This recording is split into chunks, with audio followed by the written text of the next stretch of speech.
So, you guys want to hear more about summoning a demon? Okay, sure.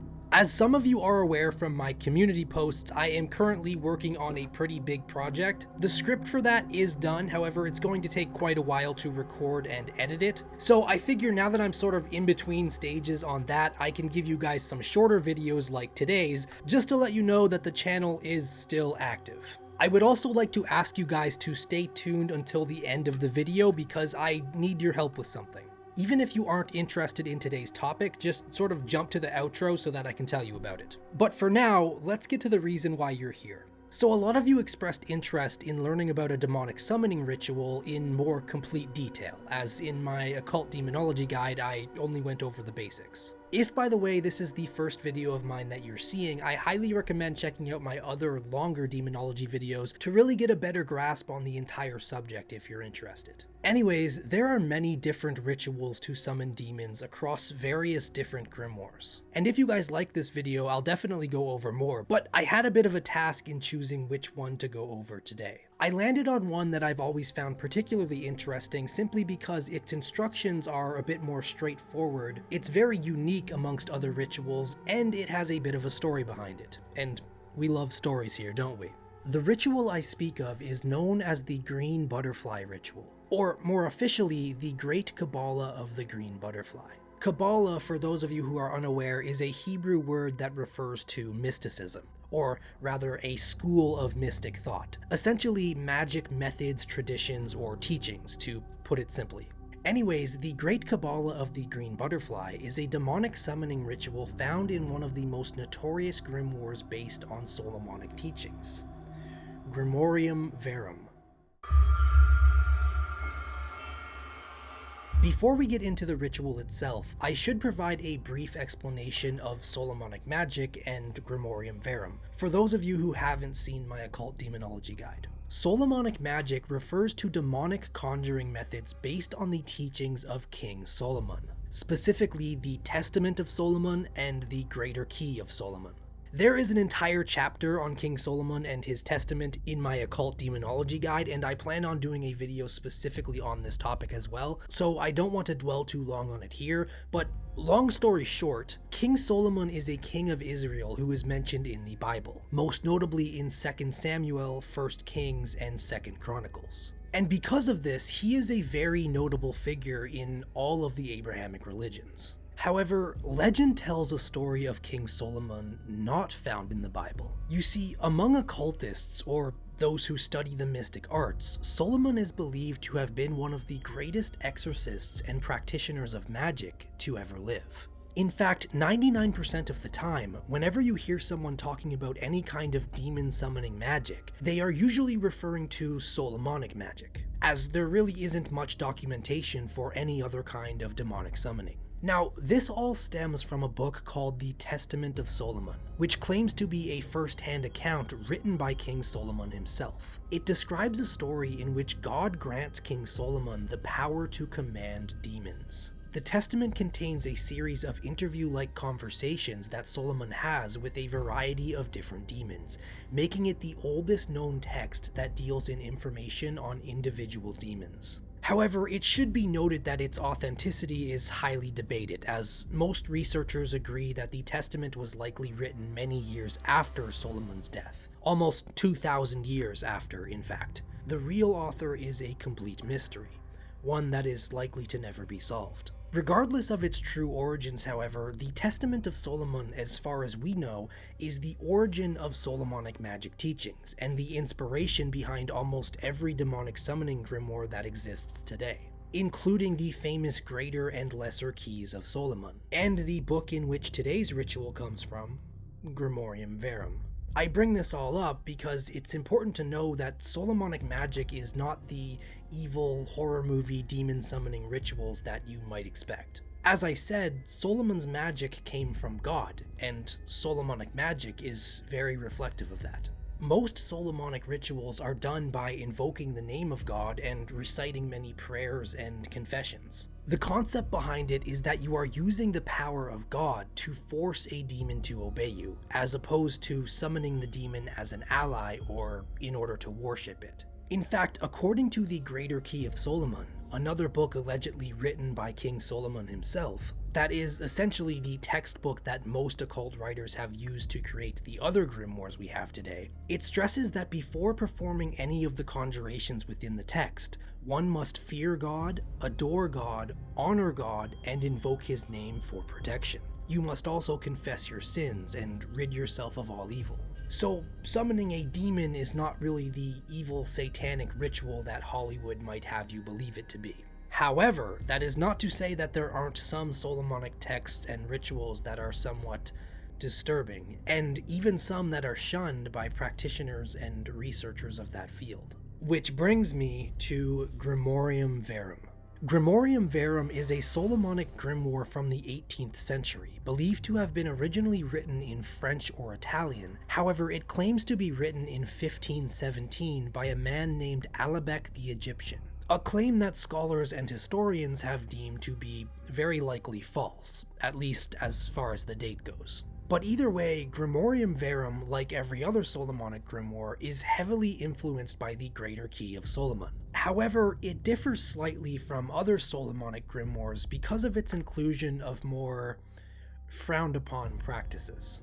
Typically, Solomonic rituals are very tame, very involved and complicated, but tame nonetheless. Outside of a select few rituals, Solomonic grimoires tend to avoid the use of blood specifically, as that is believed by some to be more or less connected to black magic or diabolic witchcraft.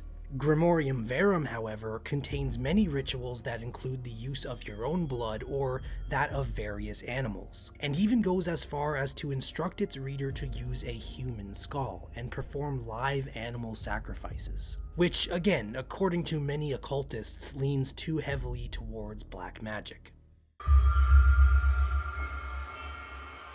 So, Grimorium Verum states that there are three central demonic powers: Lucifer, Beelzebub, and Astaroth. The ritual that we are about to discuss calls upon the third power, Astaroth. I will at some point do an entire video on Astaroth as well as any other notable demon, but for the purpose of this video, I think it might be valuable to learn at least a little bit about Astaroth before we talk about summoning him. To give you a very summarized version of Astaroth's origins, it originates from a Phoenician and Canaanite goddess of fertility, love, war, and hunting known as Astarte, or sometimes Ashtoreth. Or it might be more accurate to say that the origins of this entity goes even farther back to the earliest known civilization, ancient Mesopotamia, where the Sumerians knew her as Inanna, and later the Babylonians knew her as Ishtar. In fact, this goddess appears across multiple different mythologies and pagan religions throughout history. The Greeks knew her as Aphrodite, the Romans knew her as Venus, and the Egyptians knew her as Isis, to name a few. But as I'm sure many of you are aware, especially if you've seen my other videos, in the wake of Christianity, all pagan gods and goddesses were demonized and labeled as evil spirits. And so it was that the benevolent goddess Ashtoreth had become the demon Astaroth, although it hardly carries any relation to the goddess outside of its namesake. Now, because today's ritual to summon Astaroth is within a Solomonic grimoire, Grimorium Verum, I think the final thing I should share here is what the Lesser Key of Solomon says about Astaroth. Astaroth is the 29th spirit in the Lesser Key of Solomon's famous list of 72 demons sealed by King Solomon, the Ars Goetia.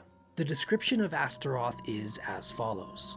He is a mighty strong duke, and appeareth in the form of a hurtful angel, riding on an infernal beast like a dragon, and carrying in his right hand a viper. Thou must in no wise let him approach too near unto thee, lest he do thee damage by his noisome breath. Wherefore the magician must hold the magical ring near his face, and that will defend him. He giveth true answers of things past, present, and to come, and can discover all secrets. He will declare wittingly how the spirits fell, if desired, and the reason of his own fall. He can make men wonderfully knowing in all liberal sciences. He ruleth 40 legions of spirits. His seal is this, which thou wear as a lambent before thee, or else he will not appear, nor yet obey thee. So according to this, when summoning Astaroth, it is important to keep the magical ring by your face to protect you from his breath, and also to wear his seal on you or he will not appear or obey you. I explained these things in the Occult Demonology Guide, but the magical ring or disc of Solomon is a symbol to be made out of gold or silver and held up to your face to protect you from a demon's sulphurous and flaming breath. The demon's seal or sigil is very important in Solomonic magic, and is typically worn as a pendant or breastplate on your chest. On screen now is Astaroth's seal as shown in the Lesser Key of Solomon. However, this varies greatly from the seal of Astaroth on screen now provided in Grimorium Verum. Anyways, now that we have a general idea of what Solomonic magic is, what Grimorium Verum is, and who Astaroth is, let's finally talk about the strange ritual known as the Green Butterfly. So first of all, it should be noted that this actually doesn't appear in the original Grimorium Verum from Alabec, but rather somewhat mysteriously originates from a later 1830 translation from the French publisher Blacquel. It's mysterious because Alabec's version draws mostly from the Greater Key of Solomon, but Blacquel's version draws from Alabec's version and adds things from another famous grimoire known as the Grimoire of Pope Honorius. But I've found no mention of this green butterfly ritual in any of those books. It just sort of shows up in the 1830 translation of Grimorium Verum, and I can't determine its origins, which makes it kind of creepy, in a way. Anyways, as I said earlier, unlike most demonic summoning rituals that originate, or at least are believed to originate from King Solomon, this one actually has its own mysterious story behind its origins. It states that around the year of the world 3087, Sésac, king of Egypt, received from a friend who was an unnamed famous necromancer a box made from a single diamond, which held the secret on which his happiness depended. This necromancer gave Sésac the key to the box, but with orders to open it only after a year had passed. Now, I did a bit of digging to find out who this King Sésac was, and I've determined that it's actually talking about King Shoshank I of Egypt. I know this because the year 3087 on the Hebrew calendar is the year 960 BC. The dates of Shoshank's reign are debated, but it could go back as far as 962 BC. There are also many different pronunciations and spellings of his name, and I'm not sure if I'm even pronouncing any of these right, but they include Shashank, Shishank, and Shishank with a Q, and he is believed to be the same Egyptian king mentioned in the Hebrew Bible by the name Shishak, Shishak with a Q, Susak, and Sésac. I'm probably butchering those names, but the name we have in Grimorium Verum, Sésac, is what I assume to be some sort of French translation. Interestingly enough, the Bible tells us that King Shishak actually attacked Jerusalem just 5 years after the death of King Solomon, and stole treasures from Solomon's palace and temple. Not really related to the green butterfly ritual, but it's interesting that he would be directly connected to Solomon. Anyways, back to the story. So after Sésac received this diamond box from his unnamed necromancer friend, he was obliged to go combat his enemies, and so he departed, giving the box to his wife for safekeeping, but keeping the key with him. Sésac, however, would not be returning from battle, and the key was lost. His wife tried every means to open the box without breaking it, but it was in vain. It could not be opened without the key. However, since the box was of great value by itself, she decided to gift it to the Emperor of China, and it remained in his family unopened for over 2,000 years. Grimorium Verum claims that in the year 1607, the box was stolen by a Jewish man in service of the court, and it was brought to Europe. It doesn't elaborate on why it was stolen, but fearful of being caught with the box, the thief broke it open, and inside was the Kabbalah of the Green Butterfly. Alright, without further ado, let's take a look at the mysterious green butterfly ritual allegedly found in King Sésac's diamond box. The instructions are as follows. In the month of May, June, or July, towards noon, travel to the forest closest to your house and say the oration of the salamanders. An oration, for those of you who are unfamiliar with the term, is sort of like a ceremonial speech, or in this case it's more like a prayer. The oration of the salamander can be found in a different part of Grimorium Verum, and I will read it to you now. Immortal, eternal, ineffable, and holy Father of all the things, you who are carried on the chariot that turns the world continuously, dominating the ethereal countries where the throne of your power is raised, from the summit of which your formidable eyes see all, and your holy ears hear all. Hear the children who you have loved from birth of all the ages, for your duration is great and eternal. Your majesty blazes over the world and the heavens and the stars, and you are elevated over them. O sparkling fire which ignites itself with your own splendor, and comes from your essence inexhaustible streams of light, which nourish your infinite spirit. This infinite spirit produces all things, and creates this inexhaustible treasure of matter that cannot fail with the generation which always surrounds it, because of the form without number by which she is pregnant, and wherewith you have filled it since the beginning. From this spirit also these most holy kings draw their origin, who stand around your throne and compose your court.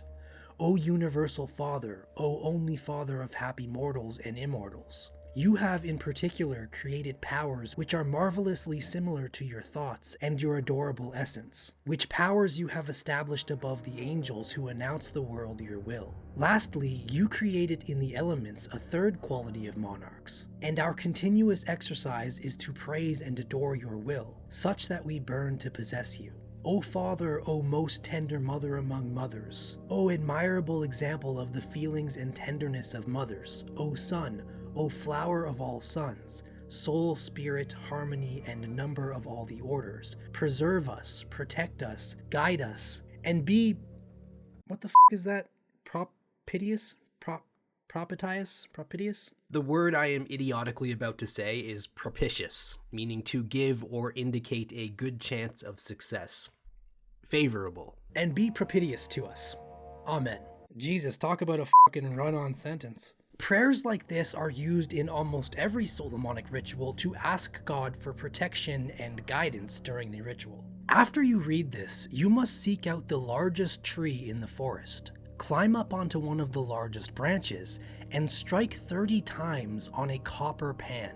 Upon doing this, you will see a flight of green-winged butterflies coming towards you. You must then catch the largest one, if you can, and put it in a virgin snuff box. A snuff box is a container used frequently in the 18th century for holding snuff, a mixture of ground tobacco and scented oils. They would now likely only be found in antique shops and museums. It's unclear exactly what it means by virgin snuff box, but I assume it just means one that has not been used prior to the ritual. Now, on the following page, it provides an illustration of what the butterfly will look like, and on the page after that, there are more specific instructions on how to capture it. It states that it must be caught with a butterfly net, the hoop of which must be at least 9 inches in diameter, and the depth should be about 15 inches. The handle should be between 9 and 10 feet long. Why?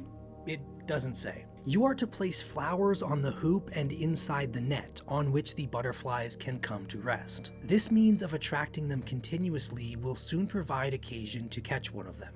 Now, you may be wondering, why a green butterfly? What does that have to do with summoning Astaroth? Well, Grimorium Verum doesn't actually elaborate on this at all, but there could be a few different reasons. For one, green butterflies are actually not very common, so that could in some way increase its value for use in occult rituals. However, I think we may find our answer by taking a look at what the color green represented in ancient Egypt, since this ritual claims its origins to be there. Green to the ancient Egyptians, and also to much of the world still today, represents regeneration, life, and vegetation. Interestingly enough, the color green was also used for the skin of the Egyptian god Osiris, who represented fertility, death, and the afterlife. Ancient Egyptian scarab amulets were also often green to represent the beetle's symbolic connection to rebirth and immortality, and were sometimes worn to protect against diseases. The color green was also associated with the flooding of the Nile, which ensured farmlands remained fertile. It's worth noting also that in some beliefs a green butterfly is considered lucky, and to be a sign that you will soon come into financial or material wealth. With all that in mind, it's easy to see how a green butterfly might be significant in some occult beliefs, especially within a ritual that claims to originate from ancient Egypt. Anyways, after you capture the largest green butterfly in your snuff box, you are to return home and light a beautiful fire using alder wood, pouring 3 liters of brandy little by little, having care to watch the flames as the liquor is spent. When your fire has died, you must place the box containing your green butterfly in the ashes for 38 hours, after which you are to take it out and bring it to a parish and place the box under the largest candelabra on the altar, which is just one of those multi-candle holder things. The following day, you go to church and hear mass, and make a general confession. Note that the Italian translation states that you can just make this confession mentally, as opposed to a traditional confession. After this, on the feast day of your patron saint, or according to the Italian version, just on a day of your choosing, around midnight, lock your room. Just to clarify, a patron saint is a saint who's sort of assigned to watch over a specific place, church, people, or person. And for the most part, each saint has some sort of historical relationship with these people or places. However, in Roman Catholicism, a person will often choose their own personal saint, and it seems that this is what the ritual here might be referring to. Either that or the patron saint of the church you attended the previous day or something. So you would need to determine who your patron saint is, or just choose one, and follow the next steps on their feast day, which is normally just the day that they died or another day assigned by the church. Anyways, if you had a patron saint, you would probably know when their feast day is. Not that any of that matters if the Italian version just says to choose a day. So as I was saying, on this day, the ritual instructs you to lock your room around midnight, having made the grand appellation, which you will find in the true book, The Red Dragon. Now this is strange because what it's referencing here is another grimoire known as the Red Dragon, or the Grand Grimoire. This is another grimoire that, like Grimorium Verum, is quite notorious for its somewhat diabolical contents. But again, this is another thing that brings into question the legitimacy of this ritual's origins. Because the earliest date we have for the Red Dragon Grimoire is in the 1400s, but it's more likely to have been first created in the early 1700s. So again, how would King Sésac be expected to reference this other grimoire in 960 BC, when it wasn't made yet? Unless you assume that this grand appellation is far more ancient than both the Red Dragon and Grimorium Verum, and was originally with the Kabbalah of the Green Butterfly, but for whatever reason didn't make it into Grimorium Verum? I don't know. There's rarely a conclusive answer for this stuff. Let's get back to the ritual. So what is this grand appellation that it wants you to make? Well, depending on which version of the Red Dragon you're reading, it's sometimes referred to as the Great Invocation or the Grand Conjuration. And it's basically the thing you read in order to make the demon appear. Now, I think it's worth noting that within the Red Dragon Grimoire, this grand appellation is actually the last step of a much longer ritual to conjure a demon that includes reading 3 invocations prior to it, as well as saying prayers, making offerings, and all sorts of very detailed steps. Within the context that it appears in the Red Dragon, the grand appellation is actually a last resort, only to be read if the demon does not appear after all the other steps. However, the Green Butterfly ritual does not call for any of the prior steps to be followed. It seems to simply want you to just read the grand appellation. Keep in mind though that it's difficult to tell if maybe Grimorium Verum expects its readers to be fully aware of the steps within the Red Dragon Grimoire that come before reading the grand appellation, and so maybe in telling you to make the grand appellation, it does expect you to follow all the other steps detailed within the Red Dragon Grimoire. However, this logically doesn't make much sense because if you were doing the entirety of the ritual found in the Red Dragon Grimoire, there would be no need to do the Green Butterfly ritual. It would just be extra steps for the same result. Let's not dwell on that for today. I can definitely go over the ritual in the Red Dragon another time. For now though, let's just take the instructions at face value and assume that it just needs you to read the Grand Appellation on its own. This is what you would say. I conjure you, O Spirit, to appear this very minute by the force of the great Adonai, by Elohim, by Ariel, by Jehovah, by Agla, Tegla, Mathon, Arios Almuzin, Arios Menbrot, Varios Pythona Megots, Silphe Cabost Salamandra, Tabats Nomus Terre, Golis Godins, Aqua Genua Janua, Itituamus, Zeriat Natmik, AEAJATMOAA MVPMSCSTGT CGAGJEZ. Okay, cool, he's not here. Probably because I pronounced most of those names wrong, but they were on the screen for you to read if you were going to attempt to pronounce them correctly. According to the green butterfly ritual, if you... That's funny. The page just flipped by itself sort of to a page about offerings, almost as if Astaroth's like, hey man, you forgot this part.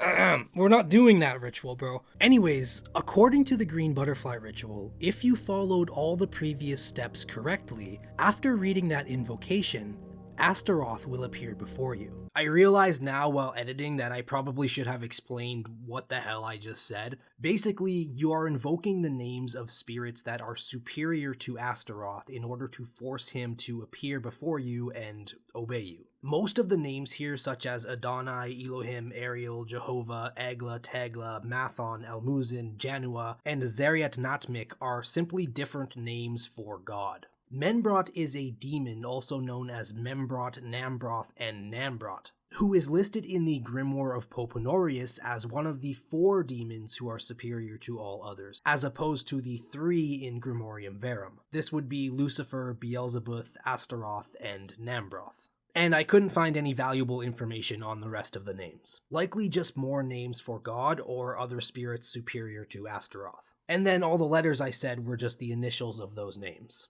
Okay, now back to what the past me was saying. After reading that invocation, Astaroth will appear before you. He will ask you for your orders, and he will carry out without reply anything you demand from him. Now, while it does say that he will carry out anything you demand, the next page does provide a list of 14 things that Astaroth can do for you. They are as follows. He discloses all hidden treasures to you up to 10 leagues distance. He introduces to you the person you will marry. He reveals the age when you will marry. He leads to your room any person that you wish. He reveals the more hidden secrets of nature. He brings you a sum sufficient for living the rest of your days. He indicates the remedies that will be effective in all diseases. He removes from your fields and house hurricanes and harmful animals, and anything that might harm your interests. He can declare who your enemies are and who are your friends. He can transport you to any place that appeals to you. He can reveal the numbers that will be drawn a month before the lottery. He gives the power to render you invisible. He can render judges favorable to you so that nobody can speak badly about you. He can make you win at all sorts of games and renders you lucky in all.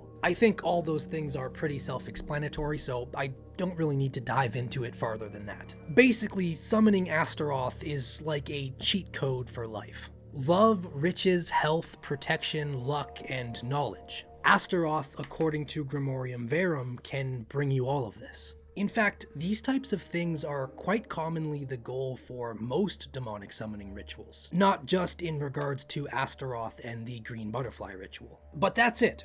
That's the entirety of the green butterfly ritual. I may have stretched it out with background information, but compared to most other rituals, this one is quite short. It's not even 2 full pages in Grimorium Verum. Let me know down in the comments below what you think of it, and be sure to let me know if you enjoyed hearing all the steps in more complete detail so I know if I should cover more rituals in the future. Now, as I said at the beginning of the video, before you go, I do have one other thing I want to talk to you about, and that is a little competition I'm a part of called the Face of Horror. I won't waste too much of your time explaining it. Basically, I am one of many horror fans and creatives that have been selected to win the Face of Horror 2024, which for me means $13,000 and a trip to meet the actor that played Jason, go on a ghost hunt with him, and do a photo shoot that will appear in a horror magazine called Rue Morgue. This would not only be one of the best things to ever happen to me, but it would also help the channel out quite a bit with all the potential exposure that I could get. I'm not sure I really have as many family and friends as the other contestants might have, so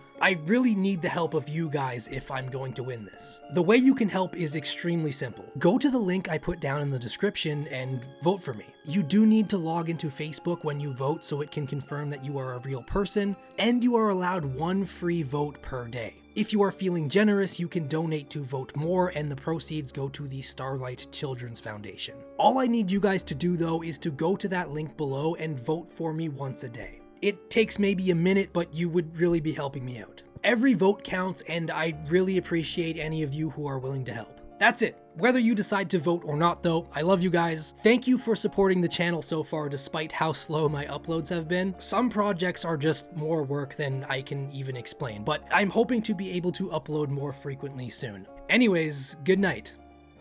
If you do decide to summon Astaroth, tell him Belial says hi.